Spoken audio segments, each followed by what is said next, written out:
Hey all welcome back to our channel. இன்றைக்கி நம்ம வீடியோவில் நான் எதை பற்றி ஷேர் பண்ணியிருக்கேன் அப்படின்னா, நியூ கிச்சன் ஆர்கனைசர் வந்து ஷாப்ஸிலேருந்து வாங்கியிருக்கேன். எனக்கு வந்து அடுப்பு பக்கத்தில் இருக்க இடம் வந்து ரொம்ப கம்மியாக இருக்க மாதிரி இருந்துச்சு. அதனால் கொஞ்சம் அந்த ரேக் பெருசாக இருந்துச்சு அப்படின்னா நிறைய திங்ஸை உள்ளே வச்சுட்டோம் அப்படின்னா குக் பண்ணும்போது ரொம்ப ஈஸியாக இருக்கும்னு சொல்லிட்டு ஒரு 5 டேஸாக தேடிக்கிட்டு இருந்தேன். ஒரு நல்ல ரேக் ஒன்று கிடச்சிது. அது இப்போ கரெக்டாக செட் பண்ணி பார்க்கலாம் அப்படின்னு சொல்லிட்டு இந்த வீடியோ உங்களோட ஷேர் பண்ணியிருக்கேன். கண்டிப்பாக வந்துட்டு இந்த வீடியோ உங்களுக்கு ரொம்ப யூஸ்ஃபுல்லாக இருக்கும்னு நினைக்கிறேன். நான் வந்து ஆல்ரெடி வந்து இந்த ஆனியன் வெஜிடபிள்ஸ் எல்லாமே வந்துட்டு பார்த்திங்க அப்படின்னா பிளாஸ்டிக் கண்டெய்னரில் தான் ஸ்டோர் பண்ணி வச்சுருந்தேன். அதனால் ஒரு ஷெல்ஃப் ஃபுல்லாகவுமே எனக்கு வந்து அதிலே கம்ப்ளீட்டாக போகிற மாதிரி இருந்துச்சு. சரி, இதுக்கும் ஒரு சேஞ்ச் பண்ணலாம் அப்படின்னு சொல்லிட்டு ஒரு 3 ஸ்டாண்ட் வந்து அப்படியே வந்து ஸ்டெயின்லெஸ் ஸ்டீல்லே இருக்க மாதிரி அப்படியே ஃபுல்லாக மாற்றிட்டேன். இன்றைக்கி அது எப்படி மாற்றிருக்கேன் அப்படிங்கிறத இந்த வீடியோவில் உங்கள் கூட ஷேர் பண்ணிக்கிறேன். அஃபோர்டபுள் ப்ரைஸ்லேயே குவாலிட்டி வைஸ் நல்லா இருக்கணும் அப்படின்னா ஃபஸ்ட்டு ப்ரிஃபரன்ஸ் வந்து ஷாப்ஸி அண்ட் மீஷோ தான். நான் மீஷோவில் பார்க்கும்போது இதோட ரேட் வந்து இன்னும் ஒரு 50 ரூபீஸ் அதிகமாக இருந்த மாதிரி இருந்துச்சு. அதனால் ஷாப்ஸிலே ஆர்டர் போட்டு வாங்கிட்டேன். நான் இங்கே யூஸ் பண்ணியிருக்க எல்லா ஸ்டாண்டுமே வந்து ஷாப்ஸியில் வாங்கினது தான். இது வந்து அயன் ரேக் அப்படின்னு போட்டிருந்துச்சு. அதனால் வந்து நல்லா தாங்கும் அப்படின்னு சொல்லிட்டு இதில் வாங்கியிருந்தேன். இதுவுமே பார்த்திங்க அப்படின்னா வெயிட் வந்து ஓரளவுக்கு நல்லாவே இருக்குது. ரொம்ப லோ குவாலிட்டிலையும் இல்லை, நான் ரொம்ப சூப்பரான ஹெவி மெட்டலும் கிடையாது, கரெக்டாக இருந்துச்சு. இதில் வந்து ஸ்க்ரூ டைப்பில் எதுவுமே கிடையாது. அந்த 2 டயருமே நம்ம எப்படி செட் பண்ண போகிறோம் அப்படின்னா வந்துட்டு ஒரு ஹூக்கில் மாட்டி விடுற மாதிரி தான் இந்த 2 செட்டப்பும் கொடுத்துருந்தாங்க. அதனால் இதை வந்து ரொம்ப காம்ப்ளிகேட் பண்ணிலாம் எதுவுமே பண்ண தேவையில்ல, ரொம்ப ஈஸியாகவே நம்ம வந்து ஃபிட் பண்ணி எடுத்துக்கலாம். இந்த ரேக்கை வாங்க ஃபஸ்ட்டு ரீசன் என்ன அப்படின்னா, இது வந்து அயன் மெட்டல் அப்படின்னு சொல்லி போட்டுருந்துச்சு. அதனால ரெண்டாவது வந்து இதில் இருக்க 2 டயரோட ஸ்பேஸுமே நல்லா வைடாக இருக்கும். அது மட்டும் இல்லாமல் நல்ல மெட்டல் குவாலிட்டி நல்லா இருக்குன்ற மாதிரி ரிவ்யூஸ் கொடுத்துருந்தாங்க. சரி, ஓகே, இது கரெக்டாக இருக்கும் அப்படின்னு சொல்லிட்டு வாங்கியாச்சு. நம்ம சின்ன ரேக்காக யூஸ் பண்ணிட்டு வரைக்கும் என்னாச்சு அப்படின்னா, ஒரு சில திங்ஸ் வந்து டக்குன்னு எடுத்து வைக்கிறது போது கொஞ்சம் கன்வீனியண்ட்டாக இல்லாத மாதிரி இருந்துச்சு. அதனால் வைடாக தேடலாம் அப்படின்னு சொல்லிட்டு தான் இந்த ரேக் வந்து சூஸ் பண்ணேன். அதே மாதிரியே வந்து நல்லா வைடாகவே இருந்துச்சு. நம்ம ஒரு பொருள் வாங்குகிறோம் அப்படின்னா 3 விஷயத்த கண்டிப்பாக செக் பண்ணுவோம். 1 குவாலிட்டி, 2வது அதோட ப்ரைஸ், 3வது அதோட லைஃப் டியூரேஷன். நம்ம ஒரு பொருளை வந்து ஒரு அமௌண்ட் போட்டு வாங்குகிறோம் அப்படின்னா அதோட உழைப்பு வந்து ஒரு 3 வருஷத்துக்காவது இருக்கணும்னு நம்ம எதிர்பார்ப்போம். அதனால் ஒரு பொருள் வாங்குறதுக்கு முன்னாடி நல்லா செக் பண்ணி வாங்கிக்கிறது ரொம்பவுமே நல்லது.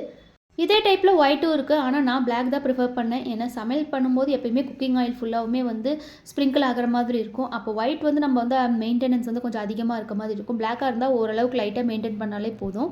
அதனால் நான் பிளாக்கே ப்ரிஃபர் பண்ணி எடுத்துக்கிட்டேன். இப்போ அவ்வளோதான், நம்ம வந்து ஸ்டாண்ட் வந்து செட் பண்ணியாச்சு.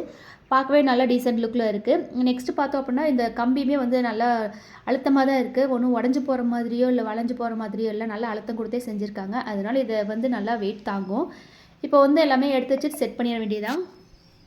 ஒரு 5 இயர்ஸ்க்கு முன்னாடிலாம் வந்து நம்ம கிச்சன் வந்து எப்படி இருக்கும், கிச்சன் எப்படி க்ளீன் பண்ணுவாங்க, நீங்கள் எப்படி குக் பண்ணுவீங்க அப்படிங்கிற கொஷின்லாம் கேட்டாங்க அப்படின்னா அது எல்லா கொஷினுக்குமே என்னோட ஆன்சர் நோவாக தான் இருக்கும்.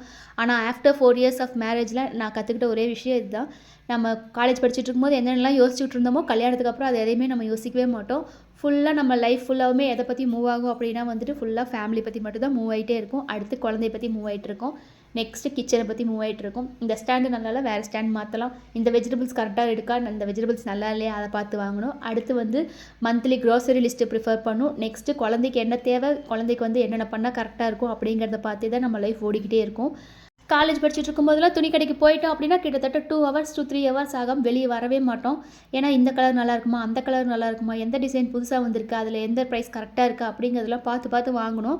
ஆனால் இப்போல்லாம் அப்படி கிடையாது. ட்ரெஸ் எடுக்கிறதுக்கு கரெக்டாக 10 to 15 மினிட்ஸ் போதும். போனோமா, ஏதோ ஒரு கலர் நல்ல குவாலிட்டியாக இருக்கா, சரி எடுத்துகிட்டு வந்துடலாம்னு சொல்லிட்டு எடுத்துகிட்டு வந்துடுறது.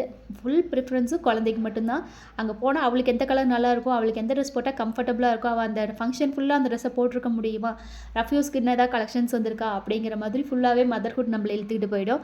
மதர்ஹுட் வந்து ஒரு நல்ல ஜேர்னி தான். ஆனால் வந்து நம்மளை செல்ஃபாக நம்ம வந்து ரொம்ப மிஸ் பண்ணுற மாதிரி இருக்க ஒரு டைம் தான் மதர்ஹுட்.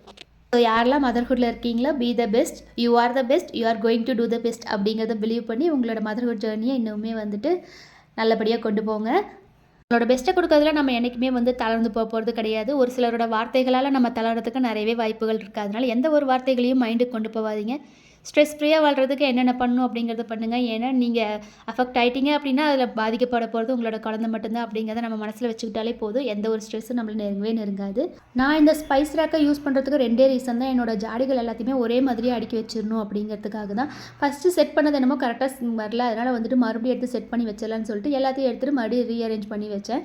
மேலே வந்து ஸ்பைஸ் ஜார், ஆயில் பாட்டில், அப்புறம் உப்பு ஜாடி, கீழே வந்துட்டு உப்பு ஜாடி கூடவே உளுந்த மாவு, நாட்டு சக்கரை, அது பக்கத்துலேயே வந்துட்டு கடல மாவு இந்த மாதிரிலாம் ஒரு சில திங்ஸ் எல்லாம் ஜாடியில் போட்டு வச்சுருக்கேன். அதையும் சேர்த்து ஆர்கனைஸ் பண்ணி எடுத்து வச்சுக்கிட்டேன். இது வந்து தீபாவளி ஹேம்பரோன்னு வந்து 2 பாட்டில்ஸு, அது கூட வந்துட்டு ஒன்றில் ஏலக்காவும் இன்னொன்றில் நாட்டு சர்க்கரையும் போட்டு எல்லாத்தையுமே கரெக்டாக ஆர்கனைஸ் பண்ணி அந்த பிளேஸில் எடுத்து வச்சாச்சு. ஏதாவது ஒரு புது பொருள் நம்ம கிச்சனுக்கு வாங்கிட்டோம் அப்படின்னாலே ஒரு 2-3 நாளைக்கு கிச்சன் பக்கம் கொஞ்சம் டிஃப்ரெண்ட்டாக இருக்கும், அழகாகவும் இருக்கும். நம்ம கிச்சன் எப்போவுமே அழகாக தான் இருக்கும், ஆனால் புது பொருள் வந்துச்சுன்னா இன்னுமே அழகாக தெரியும். இந்த ஸ்டாண்டு வந்து அந்த ஸ்டாண்டை வந்து நான் மாற்றணும்னு நினச்ச போதே இதை வந்து வெஜிடபிள்ஸ்க்கு மாற்றிக்கலாம் அப்படின்னு சொல்லிட்டு மேலே சின்ன வெங்காயமும் கீழே பெரிய வெங்காயமும் போட்டுக்கலான்னு தான் வச்சுருந்தேன். பெரிய வெங்காயம் அடுக்கி வச்சதுக்கப்புறம் பார்த்திங்க அப்படின்னா எனக்கு கொஞ்சம் இடம் இருந்துச்சு. உருளைக்கிழங்கு அடுக்கி வச்சிடலாம்னு நினச்சேன். ஆனால் அப்புறம் தான் ஞாபகம் வந்துச்சு, உருளைக்கிழங்கையும் பெரிய வெங்காயத்தையும் ஒன்றா வைக்கக்கூடாது. ஏன்னா ஏதோ ஒரு எதுலேயே ஒன்று கேஸ் ரிலீஸ் ஆகும், அது வந்து பொட்டேட்டோவில் வந்து சீக்கிரமாக முளைப்பு வர்றதுக்கான ரீசனாக இருக்கும் அப்படின்னு சொல்கிற மாதிரி படிச்சிருந்தேன். அதனால் வந்து சரி உருளைக்கிழங்கு தனியாக வச்சிடலான்னு சொல்லிட்டு இந்த ஸ்டாண்டை மாற்றி வச்சாச்சு. இப்போ இந்த 2 ஸ்டாண்டுமே எனக்கு வந்து ரொம்ப கம்மியான இடத்துலையே இருக்குது அப்படிங்கிறதுனால இப்போ இவ்வளோ கண்டெய்னர்ஸ் நான் யூஸ் பண்ணிகிட்டு இருந்தேன். இப்போ இனிமேல் தேவையில்லை, இதை எடுத்து மேலே போட்டு வச்சிட வேண்டியதான். நான் அவ்வளோதான் அழகாக அரேஞ்ச் பண்ணி எடுத்து வச்சுட்டேன். இந்த வீடியோ உங்களுக்கு கொஞ்சமாவது யூஸ்ஃபுல்லாக இருக்குன்னு நம்புகிறேன். நம்ம சேனலுக்கு இது வரைக்கும் யாராவது சப்ஸ்கிரைப் பண்ணாமல் இருந்தீங்கன்னா மறக்காமல் சப்ஸ்கிரைப் பண்ணிவிடுங்க. தேங்க்ஸ் ஃபார் வாட்சிங். பாய்.